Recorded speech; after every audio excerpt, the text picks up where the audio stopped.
Muito bem, vamos ver então o cabo coaxial, que foi o primeiro tipo de cabo que eu usei quando comecei a trabalhar com rede.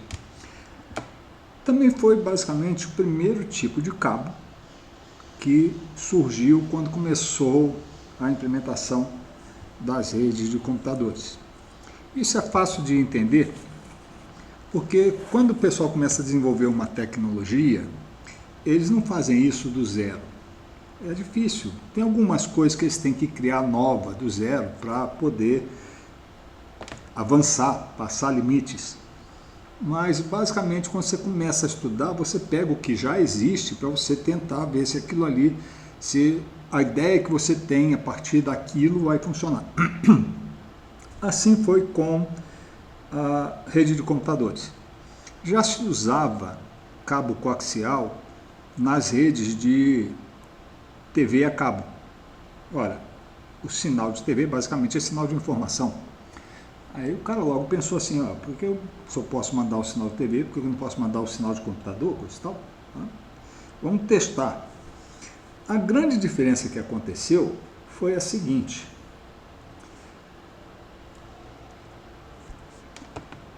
Quando eles foram usar o cabo de TV, que era o cabo coaxial, tinha um problema que o cabo coaxial usado na TV, via de regra, ele ia estar rachado. E nem sempre aquela rosca funcionava bem. Tem uns que o conector onde você encaixa ele não é rosca, na realidade é só uns anéis, aí ele é só encaixado.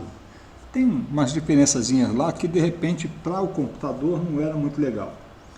Aí eles pegaram, tinham dois tipos de conector, eles usaram o BNC, tá? A gente vai chegar nele. Mas, primeiro, o que é esse cabo coaxial?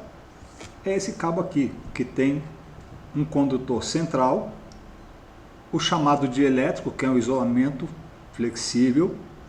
Depois, alguns cabos tinham blindagem, nem todos tinham isso, mas todos tinham a tal da blindagem secundária. E depois uma capa que isolava tudo. Pois bem, o principal para a gente aqui é o condutor central e a blindagem secundária. Por quê? O condutor central é por onde passa o sinal elétrico que vai informar o bit, né? As informações. Só que esse sinal elétrico, ele só existe se tiver um referencial que permita você saber se ele está alto ou se ele está baixo. Senão você não vê o sinal, né? Então, quem é que faz essa referência? É essa blindagem secundária aqui, porque ela é uma capa trançada de fio de cobre e que é ligado, vamos dizer assim, no terra, no neutro. E o condutor central está trazendo a informação útil, mas ela só vai aparecer quando está comparada com a blindagem secundária, tá? E um detalhezinho aqui, esses cabos eram conhecidos como cabos de 50 ohms. Tinham outras especificações, mas uma das mais conhecidas, que predominava no mercado e que foi usada para a rede de computadores, era o cabo coaxial de 50 ohms. 50 ohms significa o quê? 50 ohms é a medida de resistência. Então, tinha que ter um diferencial de potência, né, voltagem, que fosse suficiente para vencer esses 50 ohms. Tá? Então isso fazia com que tivesse uma informação mais precisa do sinal que estava no condutor central. Tá? Esses conectores BNC aqui, você tem o macho e tem a fêmea. Tá? Vamos ver como é que eles aparecem aqui. Tá? Do lado de cá. Tá aqui o conector BNC. Repara que ele tem esta boca aqui, que não é um fêmea, não é um fêmea, ele é um macho porque ele tem um fio aqui dentro. E nesse outro aqui, que recebe essa conexão, você tem uma entrada onde vai encostar o terra pelo lado de fora e o fio vai entrar aqui dentro para fazer a conexão. Tá? E esse aqui é o terminador. Lembra que eu falei que nós estamos falando de cabos de 50 ohms. Se eu deixar esse cabo aberto, né, não terminar ele, eu não fecho o circuito entre o condutor central e a blindagem secundária, né? Então ele não vai saber, não vai ter a referência do sinal que está no condutor central. Por isso, a gente tem que pegar e fazer essa terminação. Então o terminador, tipicamente, é o terminador de 50 ohms. Então aqui dentro dessa pecinha aqui, dessa cabeça dele, tem uma resistência de 50 ohms. Normalmente o cabo era estendido do primeiro até o último computador de uma rede, formando então o que a gente chama de um barramento. Então o cabeamento de cabo coaxial se prestava muito bem a fazer uma topologia em barramento. Já outras topologias já eram mais complicadas. Por exemplo, a estrela era muito complicado fazer com ele, mas dava-se um jeito. E como é que funcionava colocar o computador no barramento? Os conectores em T permitiam isso.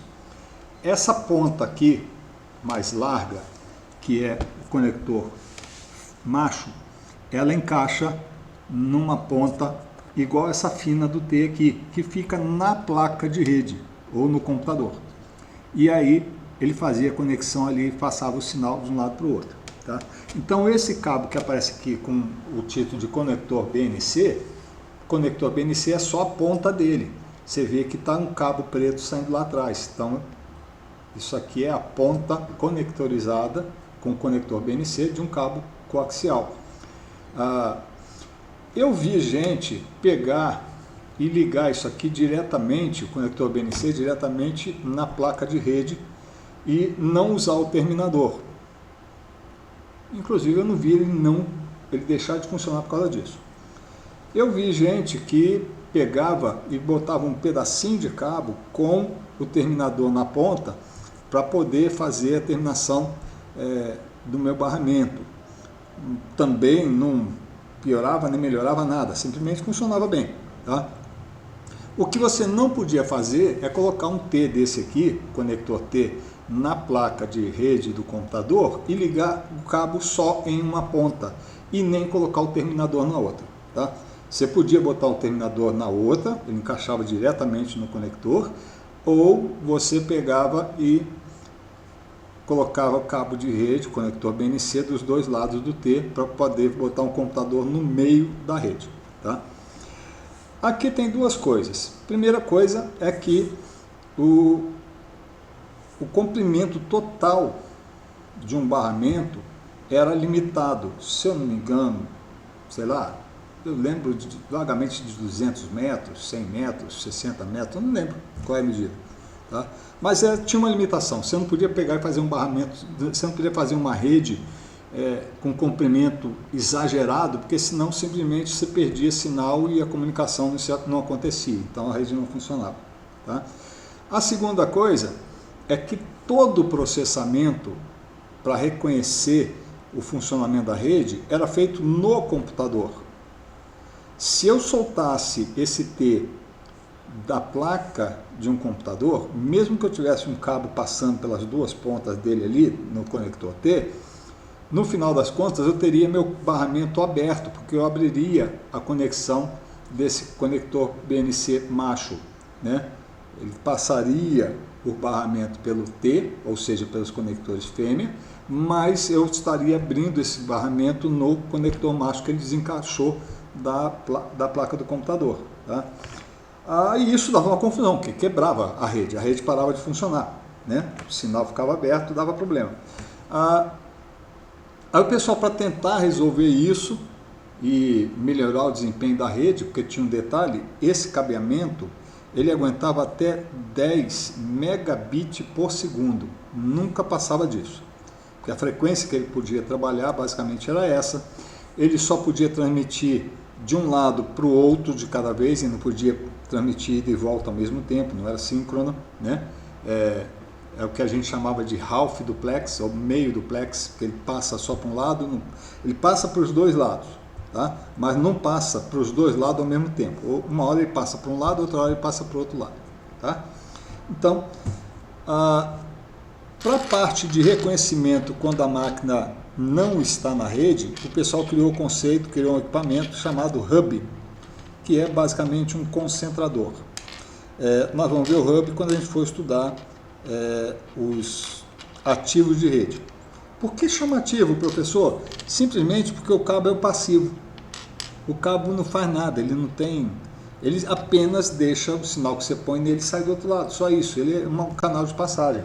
Mas ele não tem nenhuma inteligência, nenhuma lógica, nenhuma potência para ele pegar e mandar ou controlar como que a informação passa. Simplesmente você joga a informação. Quem fazia todo o controle era o computador. O hub já tem a função de fazer o quê? Ele identifica, se você desconectar o cabo do computador, que daria problema de deixar aberto o barramento, o hub reconhece isso e isola a porta onde o computador está ligado. Então, simplesmente, ele evita dar o problema de quebra da rede, de mau funcionamento da rede, porque um computador saiu da rede, foi desconectado, parou de funcionar, deu defeito, ele simplesmente vai lá e isola. Tá? Mas isso ainda não permitiu aumentar a velocidade da rede. Outra coisa, esses conectores, eles são meio desconjuntados, eles são meio esquisitos, eles ocupam muito espaço, eles não são exatamente a coisa mais fácil de você conectar ou desconectar se você botar muito deles próximo um do outro. Até o conectorzinho que a gente vai trabalhar, que é o RJ45, não é tão confortável assim se você pega e agrupa eles numa densidade muito grande. Nesse caso aqui, eu tinha que fazer uns hubs imensos, né? Porque esses conectores eram muito grandes. E não dava para colocar os conectores um do lado do outro muito apertadinho, né? Tinha que ser um conector menor. Então isso aí não funcionava. Outra coisa é que a instalação disso aí, principalmente considerando que só ia para um lado de cada vez, era muito cara.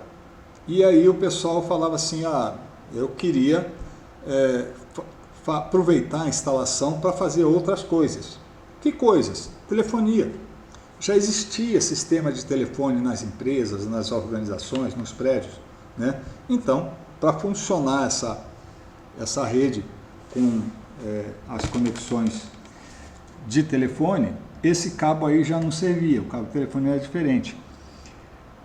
E aí o pessoal vai passar então para um outro tipo de cabo, que nós vamos ver no vídeo a seguir.